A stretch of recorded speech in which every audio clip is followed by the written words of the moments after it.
Merhaba sevgili Oğlak Burçları, siz evrenin taş üstüne taş koyan çocukları. 2026 yılında hangi alanlarda şanslıyız, hangi alanlarda dikkat etmemiz gerekiyor? Gelin şöyle bir göz atalım. Öncelikle burcunuzdaki büyük resimden bahsetmek istiyorum. 2026 yılında çünkü gökyüzünde dış gezegenlerin burç değiştirmesi bizi hangi konularda etkiliyor? Biraz bunlardan bahsetmek istiyorum. Öncelikle Plüton Kova burcunda ve ikinci finans evinize geçiş yaptı. Biliyorsunuz ki 2008 ve 2024 yılları arasında Plüton'u bir üstünden attınız. Hayat bu süreçler içerisinde gerçekten sizi biraz yordu, yıprattı. Ciddi anlamda büyük dönüşümler yaşadığınızı söyleyebilirim ki bu dönüşümler belki kariyer alanlarında, belki birebir ilişkileriniz konusunda ciddi anlamda sizi sınadı. Ama artık Plüton Kova burcunda ve sizin ikinci finans evinizde ve burada 20 yıl kalacak ve artık diyor ki dünyevi sahip olduklarınızı ben dönüştürmek istiyorum diyor. Ve işte paranızla ilgili konularda, maddi konularda, mal mülkle alakalı konularda bir takım değişimler yaşadığınız bir süreçte olacaksınız. Tabii ki bu her yıl değişecek ama büyük resme baktığımızda bu etkiler bize ne gibi enerjiler getirecek diye size bir bahsetmek istedim. Hemen Satürn Koç etkisiyle devam etmek istiyorum. Çünkü önemli bir geçiş yılı Satürn Koç etkisi. Şimdi şöyle söyleyeyim, 30 yıl aradan sonra özellikle 14 Şubat 2026 ve 13 Nisan 2028 yılları arasında, yani geçmiş 30 yıl öncesine yaşı tutanlar varsa bir 30 yıl öncesine dönebilirler.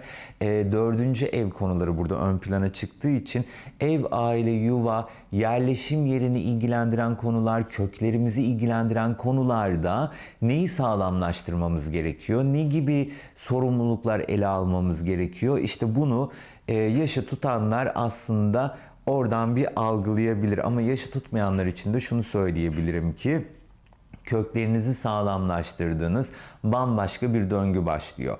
Çoğu Oğlak Burcu bir yerleşim yeri değişikliği yapabilir, yuva kurabilir, ev alabilir, taşınabilir aslında bu süreçler içerisinde ya da halihazırda evleri varsa bu evlerle ilgili bir alsat olayı gündeme gelebilir. Bu alanlarda dönüşümler yaşayabilir. Yine aynı şekilde Neptün de Koç burcuna geçiş yapıyor. Dördüncü evinize yerleşiyor. Burada da ruhsal uyanış dönemi diyebilirim aslında. Ev hayatınızda, yuva hayatınızda. Bence birçok Oğlak Burcu taşınacak, yerleşim yeri değişikliği yapacak, yeni bir yuva kuracak belki de hayatlarında, ama bunu yaptıklarında bu 14 yıllık bambaşka bir döngüye doğru gidecek diyebilirim. Yani etrafınızda yeni taşınmış olduğunuz yerde, belki işte bulunduğunuz alanda yepyeni başlangıçlar ve yeni insanların hayatınıza katılması ve bu insanların mesela vizyonunuza bir takım katkılarda bulunmasını söyleyebilirim. Şifacı insanlar olacak daha çok hani bu 14 yıllık döngü içerisinde, ama bunun ilk 2 yılı dediğim gibi yuvanızı sağlamlaştırıyorsunuz, evinizi sağlamlaştırıyorsunuz diyebilirim. Ve özellikle de Uranüs'ün 6. evinize geçmesi. Şimdi Uranüs şok şakaları yapmayı sever. Biraz böyle elektriksel bir gezegendir. Beklenmeyeni beklersin Uranüs etkisiyle. Burası tam da böyle 6. çalışma ve sağlık alanlarınıza geçiş yapıyor. Tabii ki elektriksel demiştim. Nedir bu? Sinir sistemimiz demektir. İskelet sistemimiz demektir. Bu alanlarda bir takım böyle sağlık sorunlarınız olursa lütfen ihmal etmeyin. Yine mesela alerjik reaksiyonlarla bağlantılıdır. İşte alerji olaylarına karşı bir hassaslaşmanız ön plana çıkabilir bu 6-7 yıllık döngü içerisinde. Bu konularda bir dikkat edilmesi lazım. Ama tabii ki 6. evinizde olması, gündelik yaşamınız, ofis hayatınız, bu alanlarda da çok değişik stratejik davranışlar içerisine de girebilirsiniz sevgili Oğlak Burçları. Evet, hemen şans nereden geliyor? Mutluluk nereden geliyor? Neşe nereden geliyor? Biraz bunlardan bahsetmek istiyorum. Şimdi yılın ilk 6 ayında bolluk ve bereket gezegeni Jüpiter karşıt burcunuz Yengeç burcunda ve sizin 7. evinizde.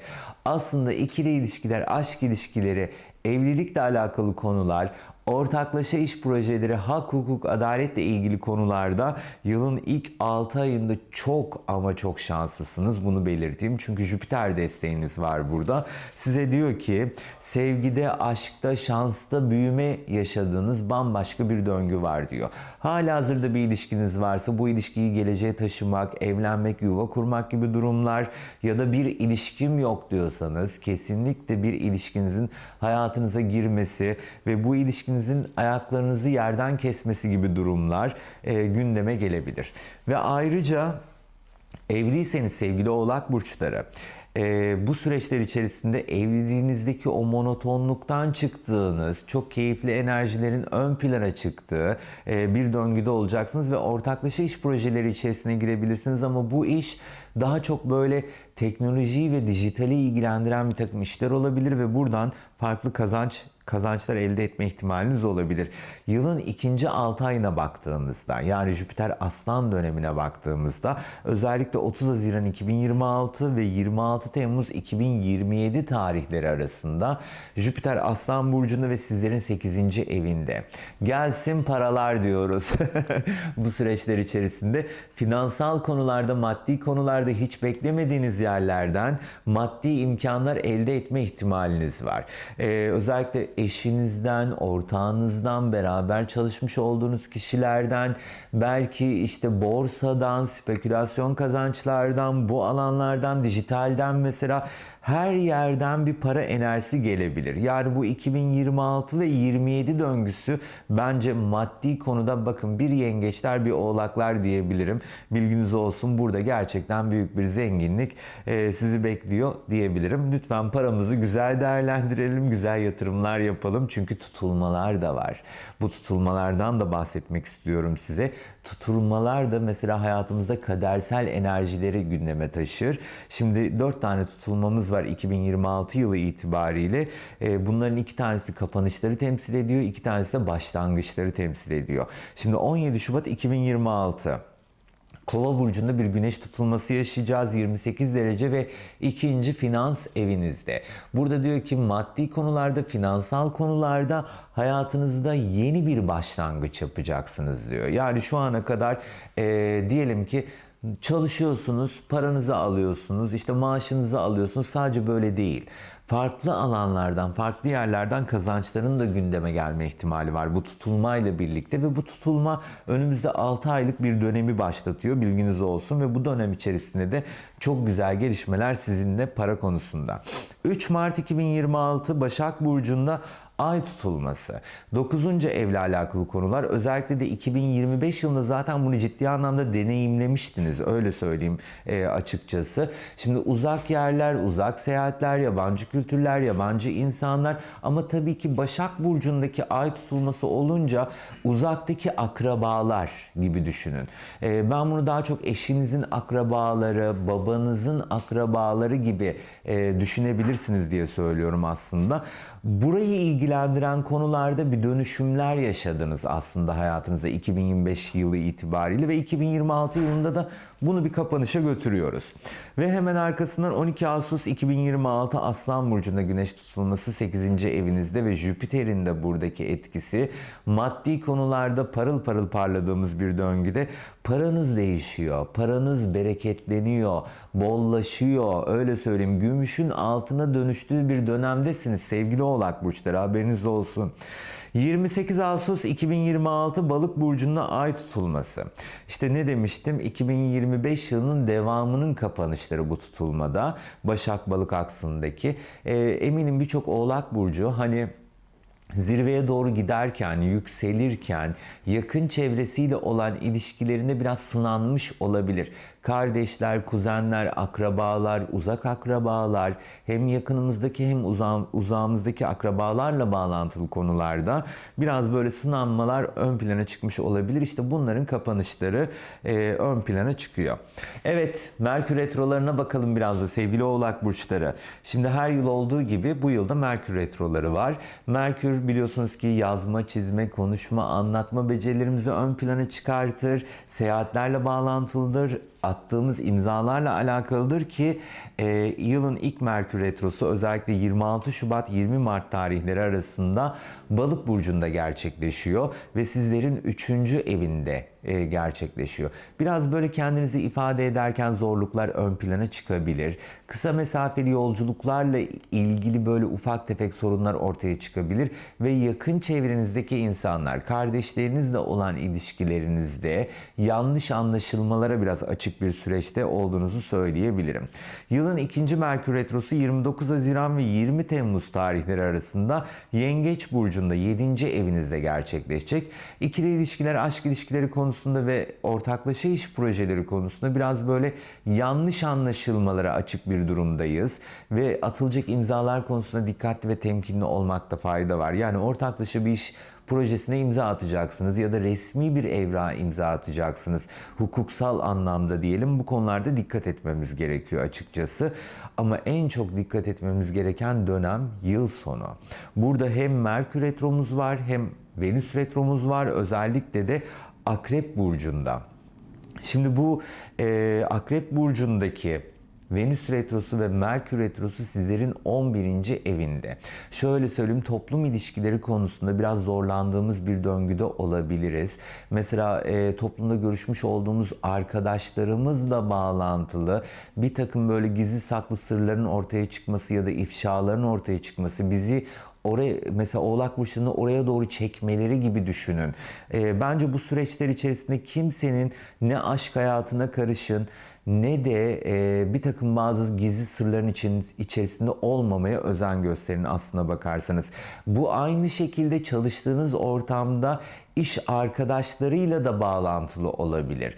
İşte patron çalışan ilişkileri ya da beklemediğiniz bir takım böyle gizli saklı yasak aşkların ortaya çıkması, önünüze dökülmesi. Siz buralara çekilmemeye özen gösterin. Yani bir şeylere şahit olabilirsiniz ama lütfen bunu gündeme taşımak ya da bir şeyin içerisinde olmak için çok güzel zamanlar değil. Çünkü içeriye çekilmek isteyeceksiniz bu süreçlerde. Haberiniz olsun. Yine mesela hani teknolojik aletler konusunda dikkatli ve temkinli olmamız lazım. Yeni bir teknolojik alet almayalım. Halihazırdaki teknolojik aletlere dikkat etmemiz gerekiyor. Peki 2026 yılında sağlık konularında hangi zamanlarda, hangi tarihlerde dikkat etmemiz lazım? En çok 28 Haziran ve 11 Ağustos tarihleri arasında. İşte burada hem Uranüs'ün ikizlerde olması hem de Mars'ın ikizler burcunda olması. Burada diyor ki öfke kontrolüne karşı çok dikkatli ve temkinli olmamız lazım. Kollar, özellikle kollarımız, omuzlarımız, bakın kollarla ilgili, omuzlarla ilgili kazalara karşı dikkatli ve temkinli olunmakta fayda var. Yine mesela alerjik reaksiyonlar. Burada alerjik reaksiyonlara karşı dikkat etmemizde fayda var.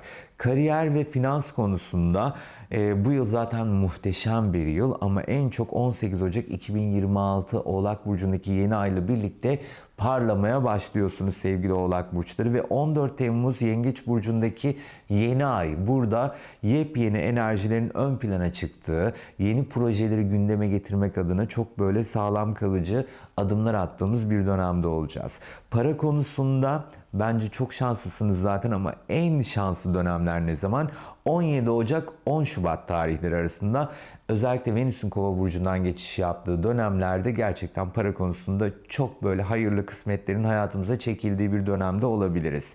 Yine 13 Haziran 9 Temmuz tarihleri arasında evet, gümüşün altına döndüğü dönemler, öyle söyleyeyim sizler için. Finansal anlamda oldukça keyifli bir süreç olduğunu söyleyebilirim. Ben hala bekarım, hayatımda kimse yok diyorsanız sevgili Oğlak Burçları, 19 Mayıs ve 13 Haziran tarihleri arasında Venüs Yengeç Burcu'ndan geçiş yaparken gerçek aşkı bulduğunuz bir döngüde olabilirsiniz. Şimdi 2026 yılını şöyle bir toparlamamız gerekirse, yılın en şanslı burçlarından bir tanesi siz Oğlak burçlarısınız.